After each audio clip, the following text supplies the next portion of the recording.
ఇప్పుడు మనము చాలా రోగాలు వచ్చినాయని జంతువులని చంపుతాం. ఫస్ట్ బర్డ్ ఫ్లూ వచ్చిందని బర్డ్స్ అన్ని కోళ్ళని చంపినాం. మళ్ళీ నీఫా వైరస్ వచ్చిందని గబ్బిలాన్ని చంపినాం. స్వైన్ ఫ్లూ వచ్చిందని పందులు చంపినాం. ఇప్పుడు కరోనా వైరస్ వచ్చిందని చెప్పి పాములను కప్పలను ఏమేమో చంపుతాను.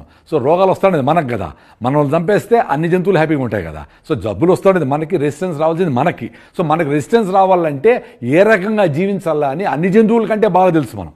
కానీ మనం దాని మీద పని చేయకుండా ఇంకేందేందో కెమికల్స్కి పోతా ఉండము, ఆర్టిఫిషియల్ లివింగ్ పోతా ఉండము, రకరకాలుగా మనతో మనమే డ్యామేజ్ చేసుకుంటాను. దీని నుంచి బయటపడి పిల్లలకు కూడా మనము చెప్పాల్సింది ఎడ్యుకేషను మార్కులు కాకుండా నేచర్కి ఎట్లా దగ్గరగా బతకాలా, మనం ఆరోగ్యంగా ఉంటే ఏం చేయాలా, ప్లాస్టిక్ ఎందుకు దూరం ఉండాలా, నువ్వుల్లో హయ్యెస్ట్ కాల్షియం ఉంది, బెల్లంలో హయ్యెస్ట్ మినరల్స్ ఉంటాయి, సజ్జల్లో కూడా హయ్యెస్ట్ ఐరన్ ఉంది. ఇవన్నీ మన జీవితంలో భాగం చేసుకొని వాళ్ళ హిమోగ్లోబిన్ని 14 వచ్చేట్లుగా పెడితే జబ్బులేమి రాకుండా ఉంటుంది. ఇప్పుడు 168 మందికి <8 ఉంది హిమోగ్లోబిన్. హెచ్బి ఎప్పుడైతే 10 కంటే తక్కువ ఉంటుందో అప్పుడు అన్ని జబ్బులు వస్తాయి. జబ్బులు వచ్చినాక మనం మందులు తీసుకునేది కాదు. జబ్బు రాకుండా మన రెసిస్టెన్స్ ఎట్లా పెరగాల అనేది చాలా ఇంపార్టెంట్. మన పిల్లలకి ఇచ్చే పెద్ద అసెట్ ఆస్తులు కాదు, బంగారు కాదు, ఇండ్లు కాదు. మీకు మంచి హెల్త్ రావాలంటే వాళ్ళని వీకెండ్స్లో చెరువులు తీసుకోండి, కొండలు ఎక్కించండి, ఎండకు నువ్వుల నూనె పూసుకొని ఎండలో పెట్టండి, ఎండకు ఎక్స్పోజ్ కాండి. పెద్దోళ్ళు కూడా మీకు బాగా D3 ఫుల్గా వచ్చి ఎముకలు గట్టిపడతాయి. మీకు హయ్యెస్ట్ నేచర్లో ఉండే హయ్యెస్ట్ D3 కాల్షియము సన్లైట్ నుంచి వస్తుంది. సో మేము ప్రకృతి వనంలో రూఫ్ టాప్ రెయిన్ వాటర్ని హార్వెస్ట్ చేసి దాన్ని సున్నప్రాళ్ళు, ఇసుక, ఇటుక మొక్కలు, బొగ్గులు లేయర్స్లో పంపించుకొని అండర్ గ్రౌండ్లో 1.5 lakh లీటర్స్ ఎత్తిపెట్టేసినాం. సో మాకు ఇంక 5 years వరకు కావాల్సినంత వాటర్ కంటిన్యూగా మాకు సప్లై ఉంటుంది. That is the best alkaline water. Virat Kohli తాగే ఆల్కలైన్ వాటర్ ప్రతి ఒక్కరు తాగొచ్చు.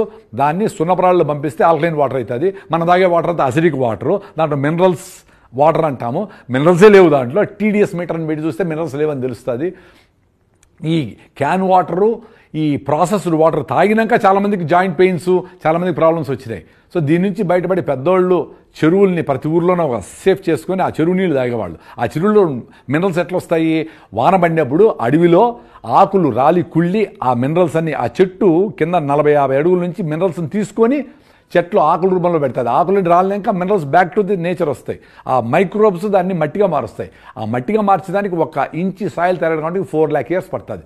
సో రెయిన్ పడినప్పుడు అడవిలో ఉండే ఆ మట్టిలో ఉండే మినరల్స్ని తీసుకొని ఫ్లో అవుతూ ఇసుకలో పోయేటప్పుడు అది స్ట్రక్చర్డ్ వాటర్ అయ్యి ఆ బ్యూటీ వస్తుంది ఆ రెయిన్ వాటర్, రివర్ వాటర్కి. ఆ ఫ్లోయింగ్ రివర్ వాటర్ తాగితే ఎక్సలెంట్ అనమాట. కానీ మనం రివర్స్ అన్నింటినీ డ్యామేజ్ చేసి దాంట్లో డ్రైనేజీలు, ఇండస్ట్రియల్ ఎఫ్లుయెంట్స్ అని డంప్ చేసినాము. నదుల్లో పోయి మళ్ళా మునిగి ఇంకా పొల్యూషన్ చేస్తాను. సో దీని నుంచి బయటపడాలంటే the best purifier is rain water. సన్ అన్నిటికంటే పెద్ద ఆర్ఓ రివర్స్ ఆస్మోసిస్. అది మీ ఇంటి మీదంతా రాయలసీమలో కూడా ఒక స్క్వేర్ ఫీట్కి 500 millimeters రెయిన్ఫాల్ అంటే ఒక స్క్వేర్ ఫీట్కి 50 లీటర్లు వస్తాయి.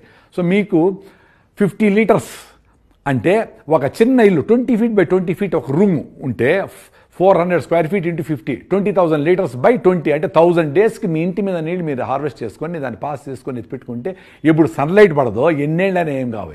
సన్లైట్ లేకపోతే పాచి పట్టదు, పురుగులు పట్టవు, ఎన్నేళ్ళైనా ఏం కాదు. మేము 2011 నుంచి ఆ వాటర్ తాగుతాను. మేమే కాదు, బయట దేశం నుంచి వచ్చిన వాళ్ళు, చిన్నపిల్లలు, డిఫరెంట్ కంట్రీస్ నుంచి వచ్చిన వాళ్ళు తాగుతాడు. ఎవరికేం ఇష్యూ లేదు.